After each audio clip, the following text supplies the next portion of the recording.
சற்று முன் கிடைக்கப்பெற்ற மிக மிக முக்கியமான செய்தி ஒன்று வெளியாகி உள்ளது. திராவிட முன்னேற்ற கழகம் 2026 சட்டசபை தேர்தலில் மிகப்பெரிய ஒரு தோல்வியை தழுவும் என்ற புதிய கருத்து கணிப்புகள் தற்பொழுது கிடைக்கப்பெற்றுள்ளது. 2026 சட்டசபை தேர்தல் மிகப்பெரிய ஒரு மாற்றத்தை தமிழக அரசியலில் ஏற்படுத்தும். நிச்சயம் இது திமுக அரசு தமிழகத்திலிருந்து அகற்றப்படும் என்ற புதிய கருத்து கணிப்புகள் சமூக வலைதளங்களில் வைரலாக பரவி வருகிறது. திமுக 2011ஆம் ஆண்டு எதிர்க்கட்சி அந்தஸ்தை இழந்தது போல 2026 சட்டசபை தேர்தலிலும் திமுக எதிர்க்கட்சி அந்தஸ்தை இழக்க நேரிடும் என்ற தகவல்கள் தற்பொழுது கிடைக்கப்பெற்றுள்ளது. மேலும் திராவிட முன்னேற்ற கழகத்தின் ஆட்சி அதிகாரங்கள் அனைத்துமே பறிக்கப்படுவதோடு ஊழல் செய்த அமைச்சர்கள் அடுத்த ஆட்சியின் பொழுது சிறையில்தான் இருப்பார்கள். சரி, எந்த தொகுதியில் திமுக தோல்வியடையும், எத்தனை தொகுதிகள் என்று கருத்து கணிப்புகளின் அடிப்படையில் பார்க்கும் பொழுது 20 முதல் 25 தொகுதிகளை மட்டும்தான் கைப்பற்றும்.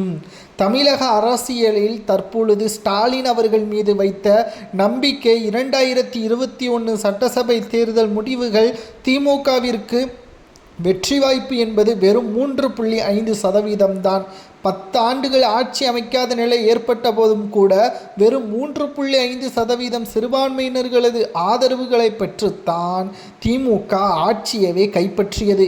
சொன்ன வாக்குறுதிகளோ 524, ஆனால் நிறைவேற்றப்பட்டதோ வெறும் 46. தற்பொழுது வெள்ளை அறிக்கையாக சொன்ன வாக்குறுதிகள் நிறைவேற்றப்பட்டதை திமுக அரசால் வெளியிட முடியுமா? பிரச்சாரத்தின் செல்லும் பொழுது திமுக அரசு சொன்ன வாக்குறுதிகள் நிறைவேற்றப்பட்டதை மக்களிடம் கொடுக்க முடியுமா என்று எதிர்க்கட்சியின் தலைவர் எடப்பாடி பழனிசாமி அவர்கள் கேட்டுள்ளார்.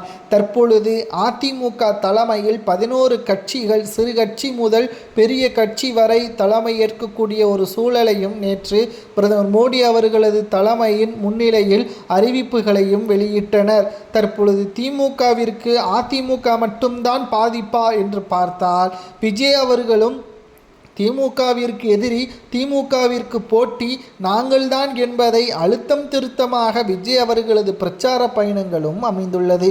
இளைஞர்களது வாய்ப்புகள், இளைஞர்களது ஓட்டுக்கள், குறிப்பாக பெண்களது ஓட்டுக்கள் அனைத்தையும் திமுக இழக்க நேரிடும் என்ற தகவலும் தற்பொழுது கிடைக்கப்பெற்றுள்ளது. இந்த கருத்து கணிப்பு நடைபெறுமா, வெல்லுமா அல்லது திமுகவின் ஆட்சியை தொடரட்டுமா என்பதை